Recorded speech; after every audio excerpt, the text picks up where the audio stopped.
started my junior footy down at the Oakley 4th, 5th and 6th, which were aligned with the Oakley VFA club as well. So played from about the age of 9 right through to under 17 footy, and we had some successful years at the junior footy club. My mum and dad were very heavily involved as well, so they were very good football supporters, and gave a lot of time to that junior footy club as well. Went down to under 19 training at Oakley. Always wanted to play footy at Oakley Footy Club. We had a very strong VFA connection, always going down watching the seniors play, and we had some really good times in terms of watching VFA footy. So probably aspirationally I wanted to play footy at Oakley. Rocked up the pre-season training, and the senior players were really good, very encouraging and very enthusiastic about playing footy at Oakley, and Bob Johnson coming up and shaking your hand and giving you a pat on the back if you did something well at training. But I just found the thirds coach there just didn't seem to be too interested in the younger players, so the first year players. So I, with the help of John Dobson, who used to live down the street, he suggested maybe I come over to Camberwell Football Club and have a go here. So I think John had done something similar himself from Oakley Footy Club and made the move over to Camberwell.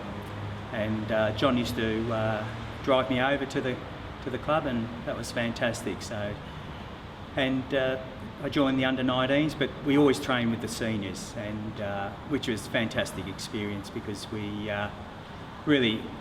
got to understand very quickly what it took to become a senior footballer. So having really only just played junior football, and so that would have been about 1976 and 1977 in the thirds.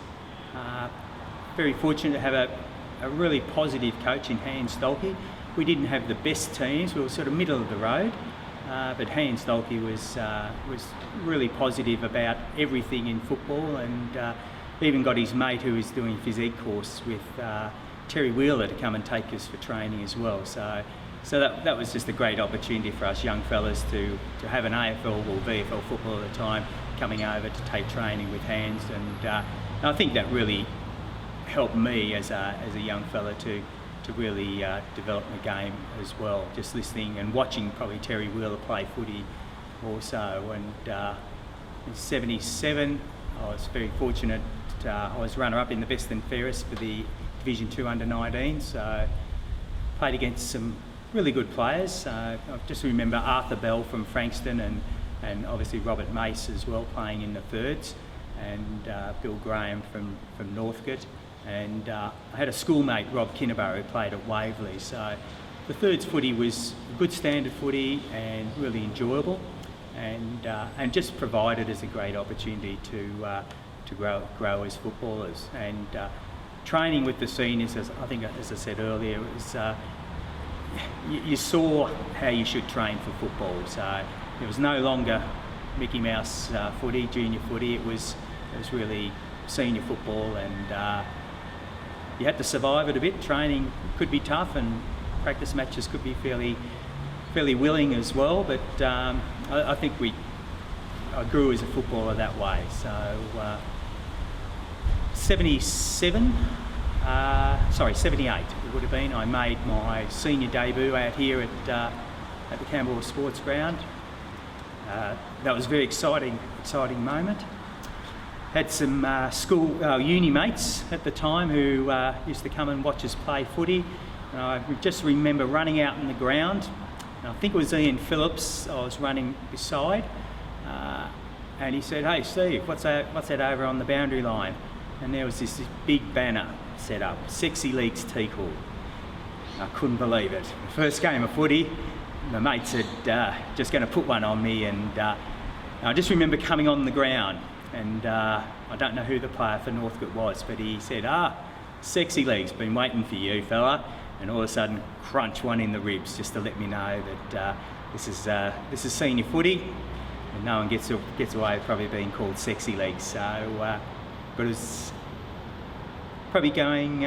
So 78, we I was very fortunate. We played in a grand final in the reserves, and playing alongside Rob McPhee, Scotty Cowley, Andy Moore and a few of us who, even though it was disappointing to lose the game,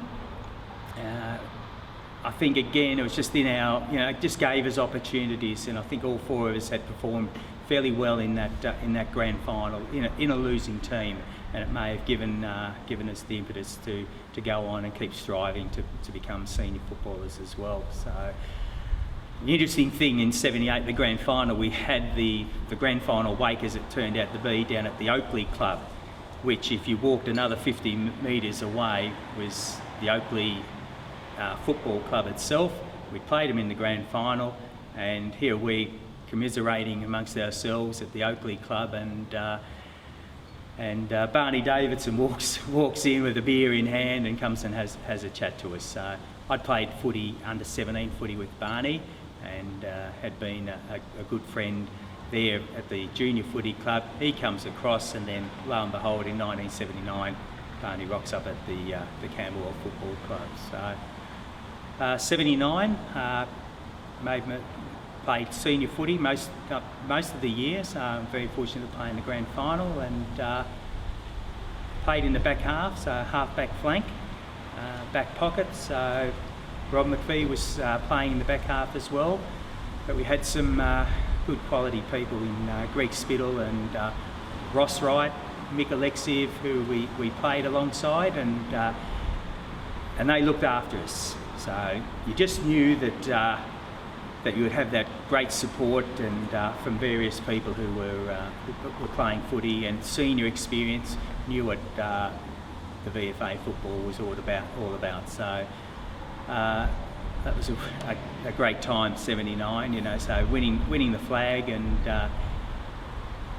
very exciting then. And then 1980 we go up into First Division, and then back down again, and but that was great as well, because that really developed me as a footballer, because I not only was a half-back flanker, but it also got me an opportunity. I was used as a tagger. I would often get some of the better players in the midfield, so I would be running around with the opposition players there. So I can recall playing on Phil Cleary, John Byrne, I think it was, from Geelong West, going out to Dandenong and playing football out there on some of their talented players as well. So that actually taught you a bit more about the game. I probably grew up as a defender. Even in my junior footy, played a lot of in defence. Although probably one day in junior footy, I did kick 6 goals in a quarter. That was very pleasing. And Gordon Duff just happened to be the coach of Melbourne Fourths, and I got a corky, got moved into the forward pocket and kicked 6 goals in a quarter. So, and I don't think I touched it in the last quarter, but just had one of those purple patches, and Gordon, who was assistant coach here, always kept reminding me about that, and I think that was good for my footballing growth as well. So having some positive people around. I played '81 Premiership, vice captain of the team. So I was very proud of that. Being a leader within the football club, and being a young leader as well. So I'd learned a hell of a lot off my other teammates of how a leader should behave, and how they should play footy, and how they should get around everyone as well. Sat on the bench for most of '82 grand final. 81 grand final. So I sat on the bench in the '81 grand final, and I think I came on for about the last 15 minutes, got a couple of kicks. I remember squaring the ball up to Squeaker Stevenson for him to kick another goal that day, and so that was just there was an interesting aftermatch. My brother came in. He'd been playing his footy at Oakley, and he'd been with his mates, and they probably had a few beers at the game, and then he came in and said, really having a go at me, "Oh, you only got 15 minutes, how can you call yourself a Premiership player?" I remember Ross Wright was sitting next to me, and he said, "Steve, who's this bloke?" And I said, "Don't worry, it's my brother. I'll cop that on the chin." So I think Pete was probably trying to send a message to the coaching staff as well, that how can you have blokes sitting on the bench in the grand final, which you won comfortably, and they only get to play 15 minutes. But that was okay. We'd won the Premiership, and we really were trying to set ourselves up long term in terms of a footy club to stay in First Division.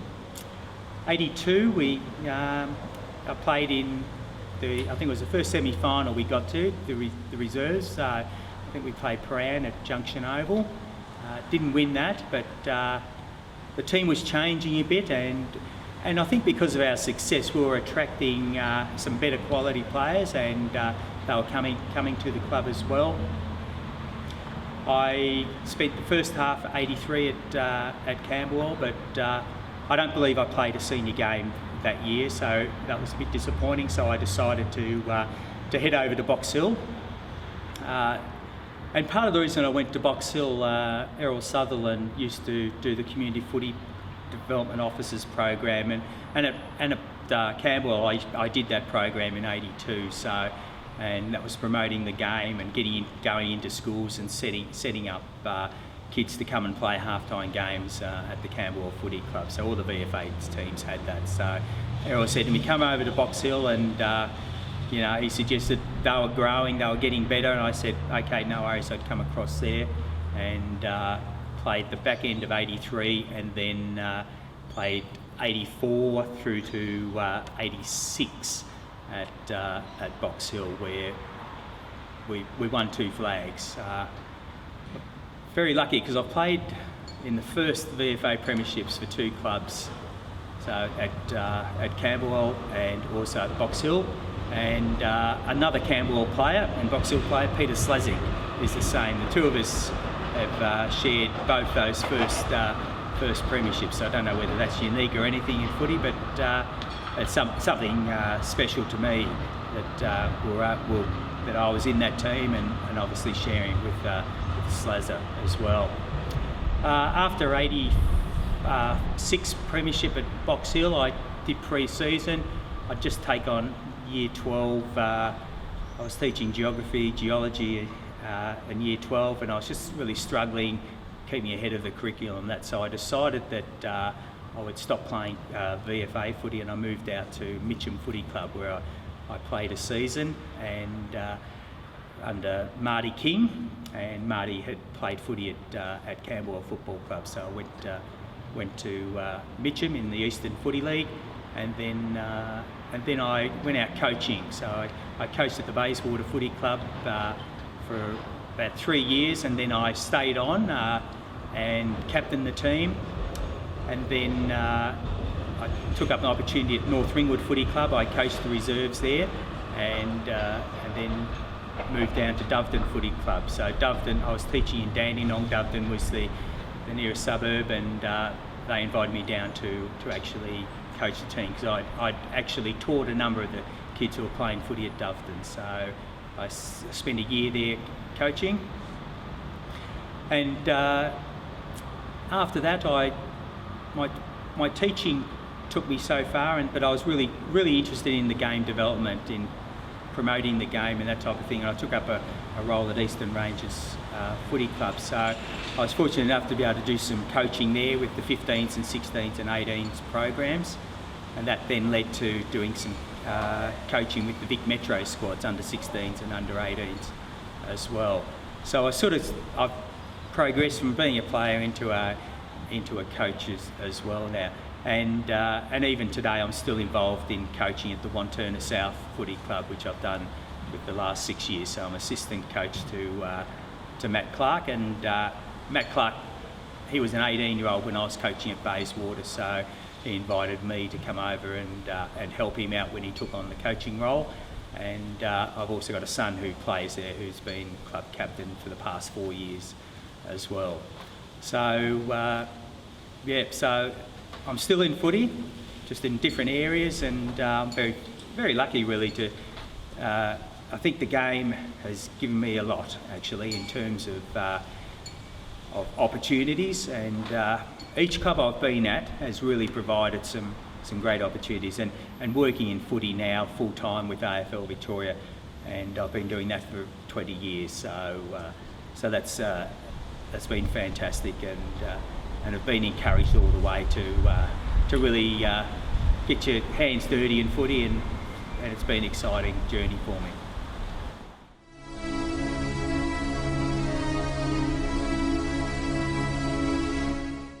Myself as a footballer, I would think people would see me as someone who trained really hard, not blessed with a lot of natural talent, but a very determined attitude. Always wanted to get the best out of myself as a footballer, so training hard had to be top of the list. So I always tried in the running groups. I'd always get up with Andy Moore and those blokes who could really run, and even though I probably was no match for them in the running stakes, but I think just that effort to be in that group and running hard, and I think that really helped my football. So I've always said I'll compete against the best and see how I go. I think I was a strong tackler, very team oriented as well. So I would think, blocking, shepherding, protecting teammates was high on the agenda there, and just being that player who would look out for someone else. So if someone was having a bit of a dirty day, well then I'd be a very positive, enthusiastic person and try and keep them on, keep them going at the task and try and help out as much as possible. Probably my development as a footballer, I started off in the back line, playing half-back, flank, back pocket, and then as I gained more experience, I was probably more defensive in nature as a player. I tended to mind my opponent, and I really think that sort of grew into the ability to actually play on opposition players. So you probably call it tagging, run with, whatever you like to call it, but it was probably I had really good concentration, and if I was set a task, then I would really aim hard to fulfil that task. So playing that tagging role, and which also in terms developed my football so I could move into the midfield.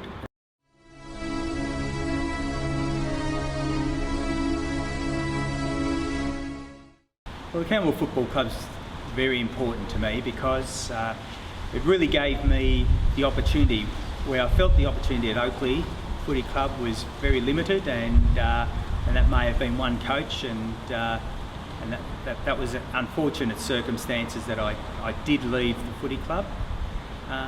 But Camberwell gave me the chance, and I'm very grateful for that. John Dobson, Greg Spittle, John Hook, really good people to be around and actually led the team.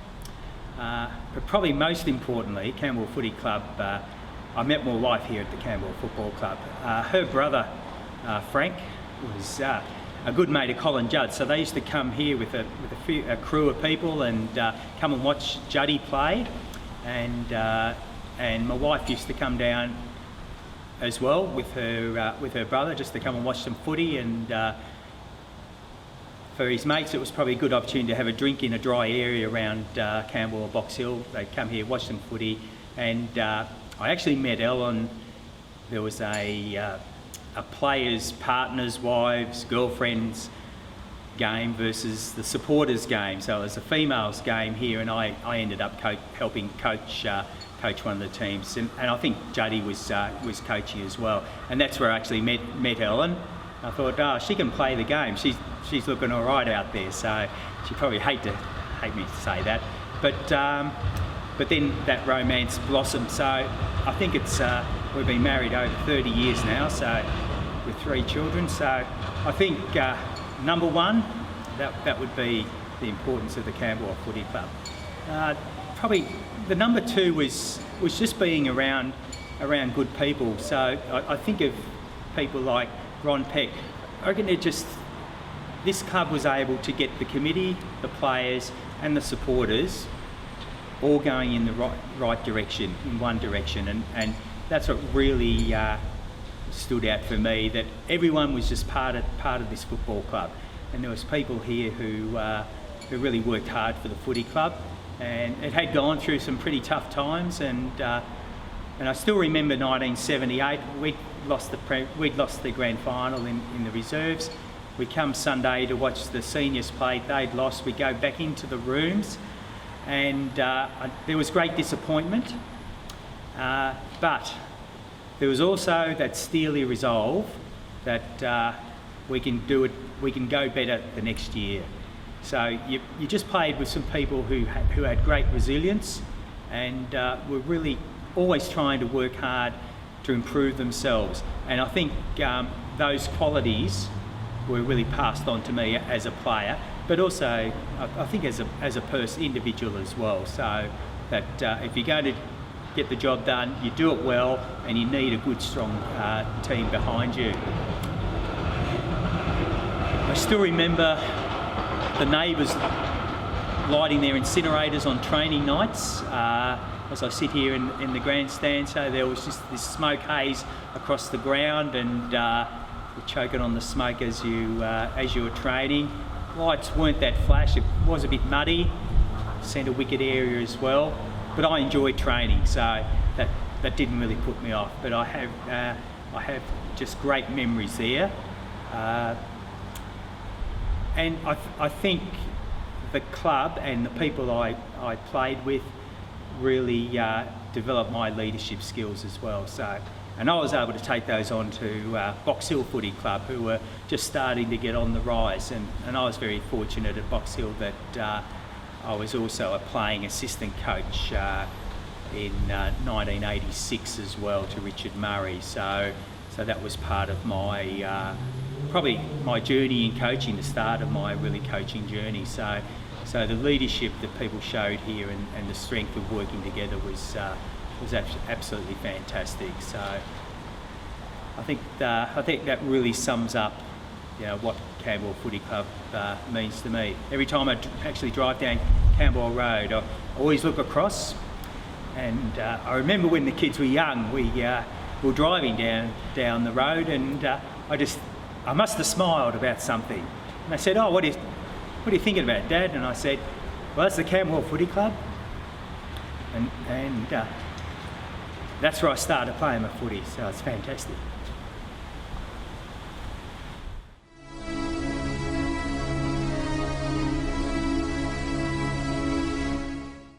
Always we'd go up to the pizza place in Camberwell and for a meal after a home game, and that was always a good night. But Gary Hammond always seemed to leave a bit earlier, and I don't know if it's an urban myth or not, but it seemed that he never paid for his pizza, and everyone else had to chip in, and he was probably crying poor as a poor student or something like that, but everyone else had to chip in and pay for his meal. He'd duck out probably half an hour before everyone else had decided to retire. So that was always an interesting story. I've never actually asked Gary about that, but maybe in July we can have a chat about that, and I might get some of my money back.